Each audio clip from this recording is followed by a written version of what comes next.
So good afternoon, everyone. Welcome.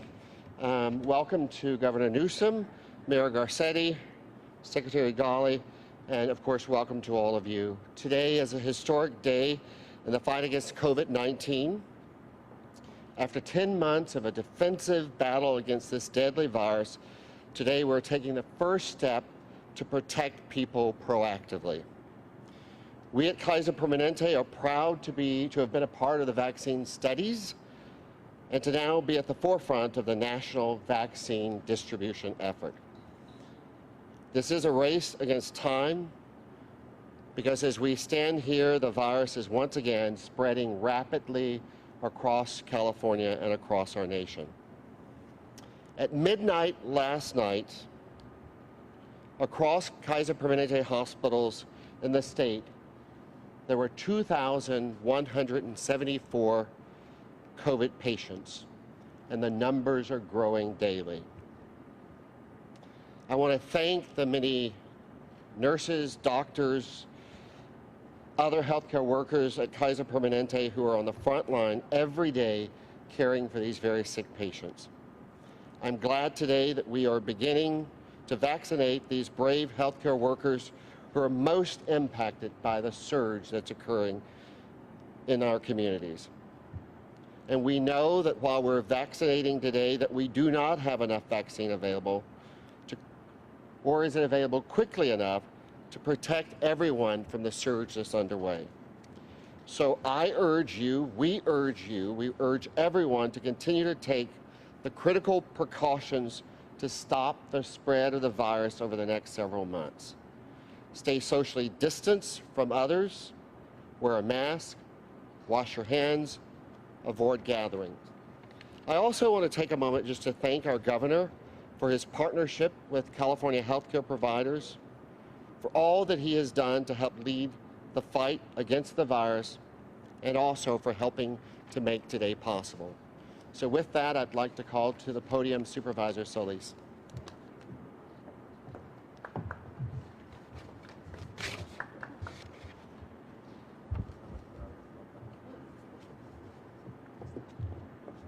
Good afternoon, everyone, and buenos tardes. I want to thank Governor Gavin Newsom for this extraordinary time that we're in, but for his leadership throughout all these difficult times that we've gone through. I also want to thank Mr. Greg Adams and also the entire staff, the Kaiser family, as well as our very good friend, Mayor Garcetti. Most importantly, I want to acknowledge Kim Taylor and the other Kaiser healthcare workers who got the vaccine just a moment ago. They're our real heroes. They're the ones that deserve this. And the past months have been, as you know, very challenging for all of us, but hope is here. Relief is here. And the vaccine is here. Last week, we saw pictures of British citizens getting COVID-19 vaccines. And now, right here in our very own midst in Los Angeles County, our healthcare workers are receiving the vaccine. This indeed is a momentous occasion for our country in the fight against COVID-19. And I want to echo my thanks to the incredible scientists and researchers, some of whom are proud immigrants, who worked at historic speed to develop this safe and effective vaccine. Thanks to them, we can now see an endpoint to this pandemic. And that fills me with great hope, and in Spanish, esperanza. This is a moment of healing. Even though the exact timeline for widespread access remains unclear, today some of our healthcare workers will receive their first shot of the vaccine. They have been and continue to be some of the most courageous people that we know, especially during the pandemic, and their protection has to be prioritized. Los Angeles County will receive the full shipment of 82,875 doses of the Pfizer vaccine by this week, which will go toward frontline healthcare workers at acute care hospitals. By December 21st, we expect the second vaccine shipment to arrive. These will go to staff and residents at skilled nursing facilities and long-term care facilities. Before the end of the year, we're hoping to get the third shipment for the first wave. 250,000 to 300,000 healthcare workers, providers, and emergency medical workers will hopefully get vaccinated. We have been working very hard, our public health professionals, to make sure the vaccine can be administered as quickly as possible.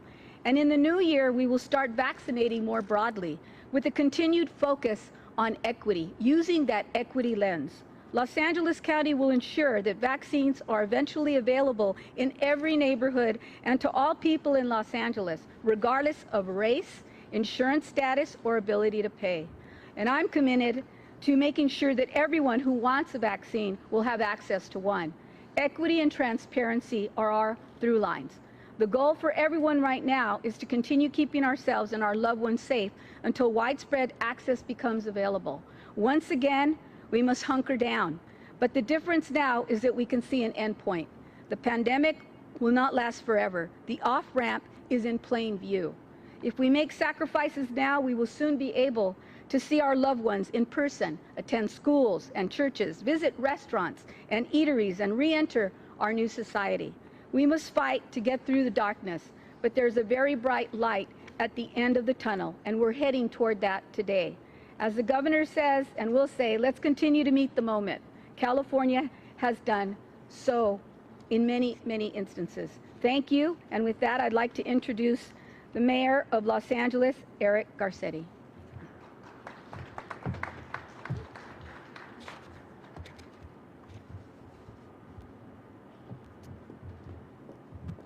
Thank you, and very good morning to everybody.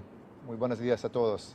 Let me start by thanking our new chair of the Board of Supervisors, but an old friend and an incredible American leader.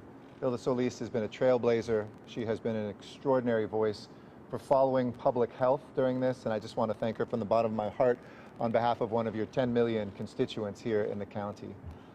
Second, let me thank America's governor, a man who has shown courage, a man who has been steady and resolute in saying that facts and science matter, but who's also showed what we need more of in this country, the ability to tune out the noise and to save lives, to do what's right always. And I'm very proud that he is my governor as well. Gavin Newsom, thank you for all you have done as well. Thank you too to Greg Adams and the entire Kaiser family. This is my hospital, this is my Kaiser. So I'm home when I'm here, and I love you all. Have come here to thank, I brought my daughter here one of those evenings to thank you all, to celebrate the leadership you have brought. It has been so meaningful to know, and we have a nurse in our family, our eldest. I know the hours you're working, I know the stress that you've seen, I know the pain that you've held and the loss that you've witnessed. And I hope that you're all taking care of yourselves, your mental and your spiritual well-being in what is the toughest year of our lives. We are marching through the horror of this moment. There's no way around that. With 10 times the cases we had just 6 weeks ago in this county. But today we're also marching through the hope of this moment. And we hold that horror and that hope together. The horror reminding us that while we celebrate today, don't let up. Don't stop doing what's right. And keeping that distance and wearing your mask. I've got this nice Kaiser mask today. Making sure you wash your hands and stay away from each other. It is not the time to let up. Second, it is the hope of this moment. To have witnessed the vaccines that we just saw brought a tear to my eye, because it shows human ingenuity, it shows the stubbornness that human beings have. We want to survive, we want to thrive, and we will make it through this. And that hope that we have today will only be hope if we can minimize the deaths and the hospitalizations before us in these next couple months. If we can bend this curve down, beat it down to the ground, as you have done so marvelously in this county. And so while we see and we thank the researchers and the doctors, the folks who took part in the clinical trials, and the folks like Kim Taylor, who I'll introduce in a moment, who have been the ones who bravely stepped forward to serve and now bravely step forward. I just also want to dispel for any communities, because at the federal level and with a double check at the state, these vaccines have not been infected by politics. You can trust them. You should trust them. I trust them. And when my ticket is the right one, I will be ready, probably here at Kaiser with my family, to make sure that I do my part, to not only save lives, but to return our economy and our well-being and our prosperity and some normalcy to our lives. También en español yo quiero decir unas palabras que este es un momento de mucho horror, pero también de mucha esperanza. Gracias a todo el equipo aquí en Kaiser y las compañías con estas vacunas. Esta vacuna es segura. Y cuando esta vacuna está ofrecida a su familia, es muy importante a tomar. Tómala. Salva las vidas de su propia familia, de su comunidad, de la gente de California, los Estados Unidos y este mundo. Y gracias al liderazgo de la jefa de supervisores, Solis, y nuestro gobernador, Gavin Newsom, por su coraje, su valor durante esta crisis. Sin su liderazgo, este momento será peor. It's enough from me. Let me turn it over to a real hero who is every single day answering the call and who represents so many men and women, whether it's somebody who's just turning around in a windowless room, these tests every single day, whether it's somebody who's coming and cleaning the hospitals at great risk, whether it's a nurse, a tech, a doctor. We love you, we see you. And Kim Taylor stepped forward today as one of the first Americans to receive a vaccine right here at Kaiser Sunset. And we thank her, and on behalf of her, let's give a round of applause to all medical professionals who are fighting this battle. Kim Taylor.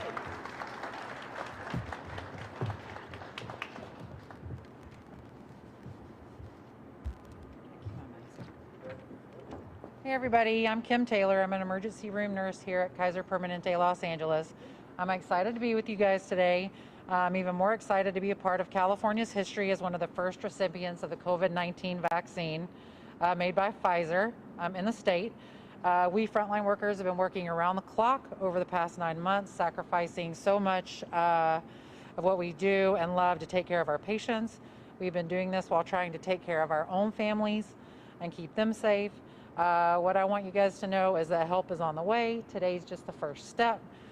Soon more vaccines will be distributed to the frontline workers and our most vulnerable populations. I also want people to know that the vaccine is safe, and when it's made widely available, I encourage everyone to take it so that we can get rid of this pandemic and get back to normal life. Perhaps the best way that you can support us nurses right now is to continue wearing a mask, maintain physical distance, stay home for the holidays, and wash your hands. We can't win this fight alone. We need your help to keep our numbers down and to slow the spread of COVID-19. And with that, I'll turn it over to Governor Newsom. Thank you.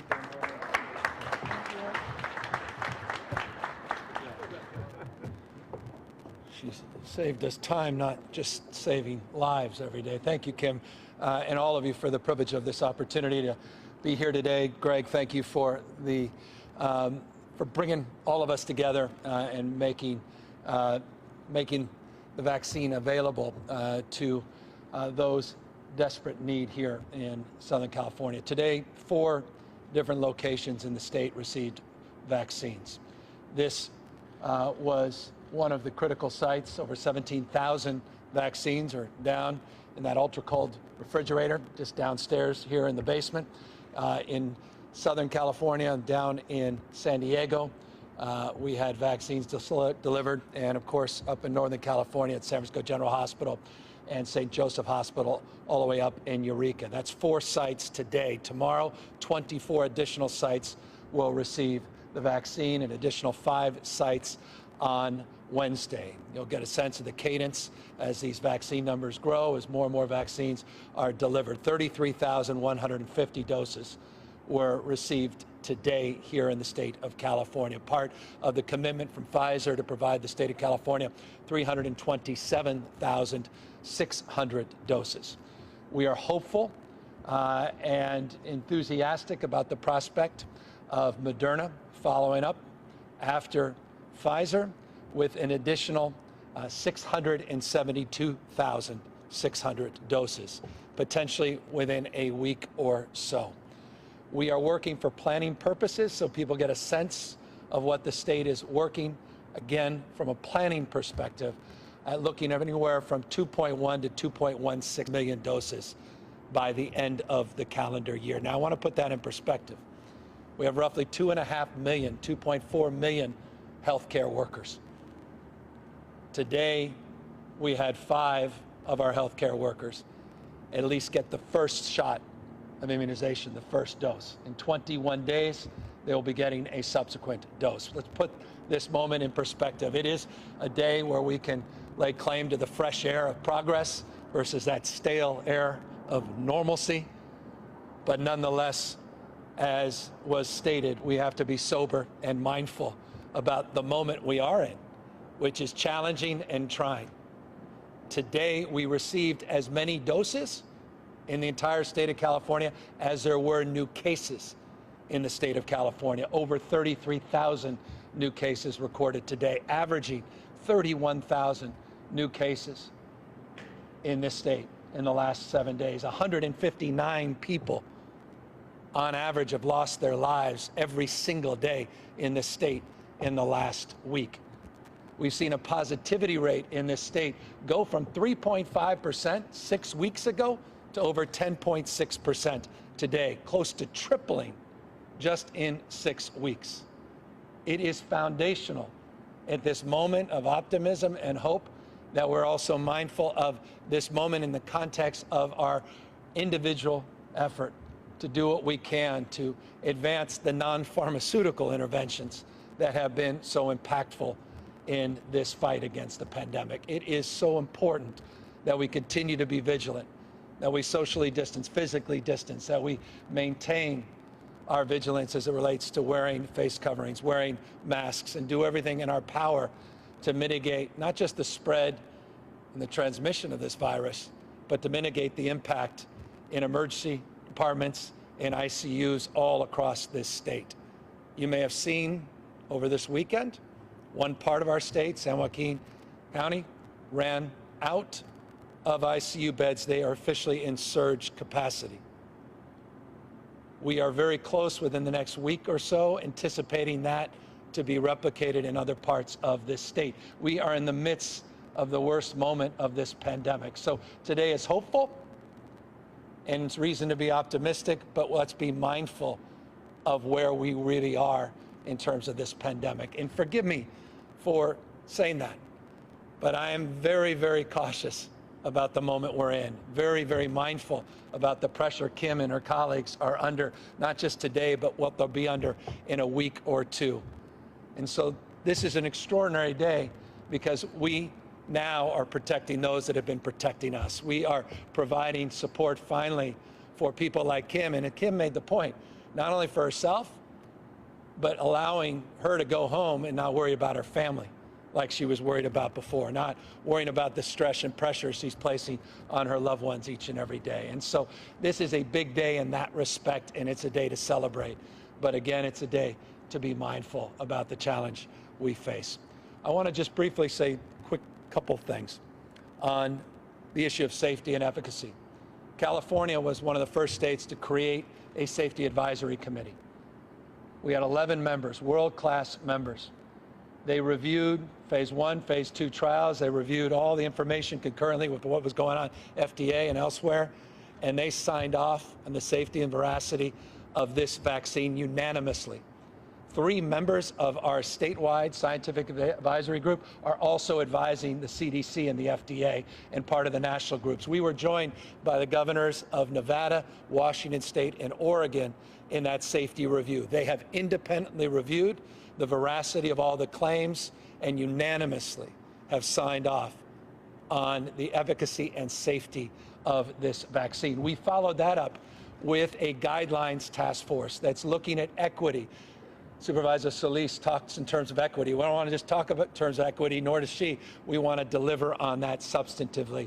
And that guidelines working group is working on the prioritization, not just of populations, but subpopulations to make sure we do justice to those values and those principles. We have a community advisory committee, 70 members, to make sure that those guidelines are real and that we deliver. And I encourage folks that are curious about the next iteration of vaccines, meaning the next available group of individuals, to learn about that by going to the covid19.ca.gov website, covid19.ca.gov website. This community advisory process is transparent and it's public. Those guidelines are available on the website. and you will determine exactly where you are in the queue. And I encourage folks to actively engage and utilize that that website as a point of contact as we move forward through this next phase and through these next very, very challenging months. I want to thank Dr. Galley, who's here, very familiar, all of you down here in LA County. Comes with his own support network. But Dr. Galley has just been an extraordinary champion on the front lines, trying to work collaboratively with not only the counties and our cities, but within our healthcare delivery system. He is also the one helping operationalize the 4 alternative care sites that we have now just put up in the last week in this state. We have an additional 9 sites that are either in warm status or we're prepared to put up in order to get through the peak of these challenges. Dr. Galley's responsible for getting over 3,000 temporary staff members through contract services, our health corps that he's working to get more staff to help support our efforts through this challenging and difficult time. He's just done a magnificent job. I want to thank Mayor Garcetti. You know, one of the great things, you know, people talk in terms of partnerships. There's been no daylight. His demonstrable talents have been at display here in Los Angeles in partnership with the county and Hilda Solis. There's no sparring, there's no disagreements. There's just folks working hard every single day, working and rowing in the same direction. And so I would be, you know, remiss if I didn't acknowledge that, because I can assure you that's not the case in every single state. Not every mayor, not every county board of supervisors, they're not all aligned with their state officials, I assure you. And so I just want to thank and acknowledge Mayor Garcetti for all his hard work and his counsel and advice, not just his work, but his leadership that you know, that's not always demonstrable, because it's in those quiet moments where he's making calls and encouraging us in areas where we're not seeing things like he's seen them at the local level. County and the city, remarkable partners. So look, I'm down here in the spirit that is this moment, enthusiastic that there is light at the end of the tunnel, but mindful that we're still in the tunnel and that we need to do everything we've done to date, which is we have outperformed a lot of expectations because many of you individually have done the hard work of putting on those masks, the stubborn day-to-day work of keeping your distance from others. Let's not run the 90-yard dash. Next month and a half will be challenging. If we get through that, there is light at the end of the tunnel, as I said, but there will be resiliency and renewal, and it will be remarkable growth for this state, and we know our nation. So thank you all again for being here, and thank you, Kim, for being one of those first 5 to take this vaccine. And to the other frontline healthcare workers, we thank you as well for putting yourselves up, taking this vaccine, and doing so proudly and responsibly at this critical juncture in this pandemic. And with that, we're of course here to answer any questions. But first, I just want to highlight this new Vaccinate All campaign we just launched today. You'll be seeing a lot about on this. $32 million will be funding a program focusing on equity, focusing on trusted messengers, focusing on communities that have been underserved, focusing on communities that have been under-resourced. This Vaccinate All campaign is about vaccinating all Californians, not just some Californians, not just connected Californians, but making sure we really do justice and reach out to communities that need to hear from trusted messengers, need to hear from community members that speak languages that people can respond to, not just language that we're using here and in Sacramento. So I hope folks will take a look at that site and encourage folks to learn more about that program by going to the covid19.ca.gov website as well. Happy to now take any questions, and of course anyone behind us as well.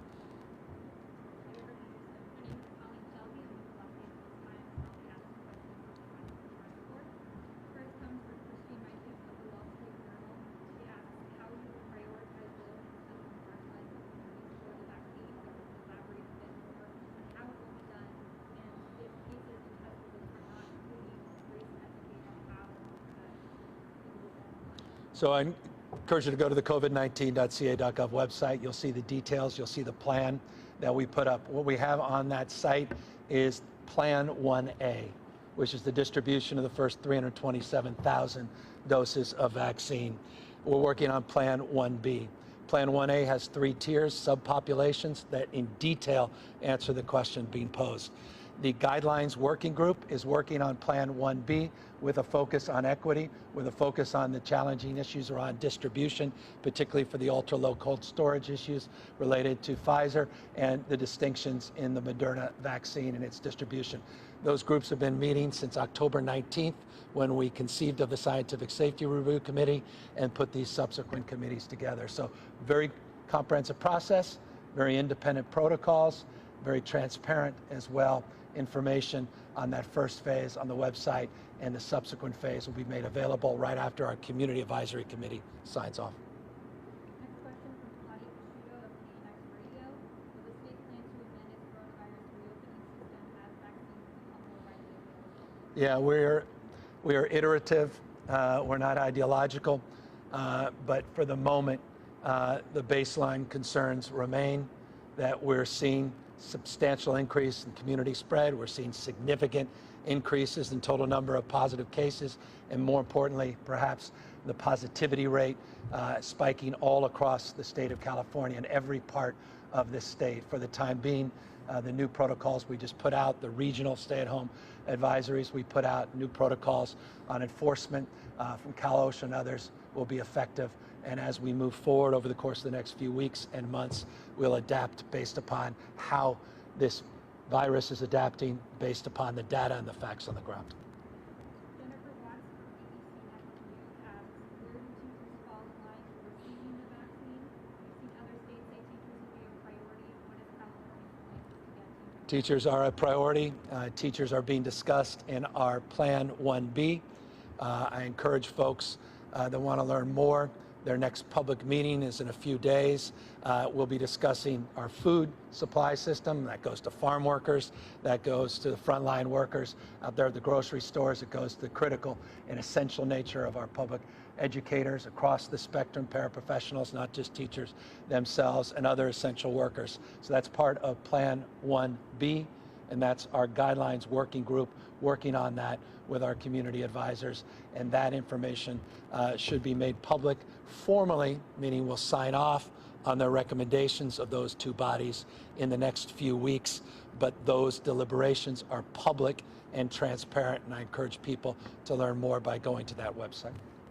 Alex Michelson from Fox 11 News asks, what is your bottom line message to those who are skeptical about the long-term side effects of taking a vaccine? Please produce their Well, we had 11 world-class experts, some of the finest scientists and doctors, 3 of which are working as advisors to the FDA and CDC. 1 that was actually picked by the Biden administration, Vice President, or now President-elect Biden, to join his COVID advisory committee. The best of the best independently review, put their reputations on the line, look at the veracity of all the claims coming from the federal government, and independently certified unanimously of the efficacy and safety of this drug. They were joined by 6 additional leaders from 3 other states that did the same. We have all the confidence in the efficacy and safety of these vaccines. And while there's side effects to any vaccine, you can talk to Kim perhaps about that in more detail, having just taken the first dose of the vaccine a few minutes ago. We are very, very confident, not only its efficacy, but its safety. Next question comes from Terry Sturza of the Orange County Register. Will you, Governor Newsom, be getting the vaccine? And if so, when? I will, whenever it's available to someone in my position, meaning I'm not cutting the line, not getting in the line. I have no problem taking the vaccine. I look forward to taking this vaccine. I'm confident in its safety and of its efficacy, but I'm not going to get in the way of any of the critical workers I see in front of me and the folks behind me that are more deserving, and tell that it's the case to all of those that are in need, get it, the most vulnerable, then I will not get in the way of that. Christy Laser from CBS 2 asks, who is paying for this, from transportation security to treatment, vaccine, and storage? Is the federal government paying for any? Yeah. Do we know what the cost is? all of us as taxpayers, federal taxpayers, are paying for this. There's no cost of the actual vaccine. What may occur is there will be administrative costs, and those costs will be borne to the extent that they are extended in clinics or other settings, in pharmacies or hospital settings. The state of California will absorb those costs, so there's no cost to getting the vaccine for people on Medi-Cal. There'll be no costs for people getting the vaccine that are otherwise insured. There should be no cost associated, but there may be costs borne by those in the entire healthcare delivery system, but not the person that is actually receiving the vaccine. And there's federal money on the table today with the congressional stuff. We're thankful. Yeah, no, which is great too. So, and then of course the federal government in terms of the back end logistics, the IT issues, the marketing issues, the broader issues of distribution, federal government is going to be critical in terms of providing support for the states and counties and local health officers all up and down, not only this state, but across the country, to absorb those costs associated, those indirect costs associated with the administration of the vaccine. The overrun of Fox 11 KTTV asks, many people understandably are frustrated by the closures here in California. Can you speak about the people? Well, the opportunity to end the closures presents itself anew today. As soon as we extinguish this virus, as soon as this virus is eliminated, as soon as this pandemic is behind us, this state will recover more resilient, more vibrant than ever. And so the most important thing we could do from an economic perspective is focus on public health, focus on mitigating the spread of this virus, eliminating this virus. And the most important thing, non-pharmaceutical intervention we can do is wearing face coverings. The most important pharmaceutical intervention is getting a vaccine when it's available, when your number proverbially is up. And so we're encouraging everyone to do that when it becomes available. Kathleen Ronan of the Associated Press asks if you have any evidence at this point that shutdowns, the latest shutdowns in California, are having an intended effect. Are you seeing people change their behavior in memorable ways? Yeah, we're seeing that on movement data. We're privy to movement data, which is open source data that you get that is made public because of our utilization of our cell phones, smartphones, and the like. We are seeing a reduction from a rate of growth as it relates to that movement. So we are seeing impacts in that respect, meaning the likelihood of minimizing mixing is taking shape, obviously, by reducing the number of opportunities for contacts in some of these settings. We are obviously, by definition, seeing a reduction in that kind of mixing. So there is evidence in that respect, and that is buying us time and helping us, allow us to decompress our hospital system for non-essential or emergency services, and allowing us the ability to get the staffing, build out the facilities, and prepare for the next 30 to 60 days. Nathan Solis of Courthouse News Service asks, the state leased St. Vincent Medical Center back in March to help the influx of COVID-19 patients. The campus is currently being used for a film shoot. Why are film shoots still being allowed to operate in locations like this while hospitals prepare to start delivering? I don't know the details of that particular location as it relates to the current use. We used St. Vincent during the first phase of this pandemic as an alternative care site. It was identified as an alternative care site. Fortunately, we didn't need to move beyond its warm status in the beginning of this pandemic. We have currently identified 11 sites that are in warm status up and down the state of California. That site is not one of those 11 for the purposes of our current planning, but we maintain vigilance as it relates to looking at alternative sites in addition to St. Vincent. We are looking at other sites here in Southern California. Our last question is not about the vaccine, it is about your new ethics policy for your friend Sophia Bola from the Sacramento Bee. She asks, will your new ethics policy provide safe skin? Will you continue to seek his political advice even though he's registered as a lobbyist? And how many outside political consultants does this policy currently require to? Yeah, we submitted that, I think, comparatively the highest standards that any previous administration has advanced. I encourage those that want to learn more about it to take a look at what we put out over the weekend, and I would encourage others to consider similar standards in terms of their work as it relates to details of individuals and all of that. I'm happy to follow up and provide that for Sophia. All right. So with that, let me again thank everybody for their time and attention. Thank you for listening to all those Q&As as well. And thanks to all these folks. Thank you, Greg Adams. And again, thank you to Supervisor Solis and your outstanding mayor, Mayor Garcetti. Thank you all very much.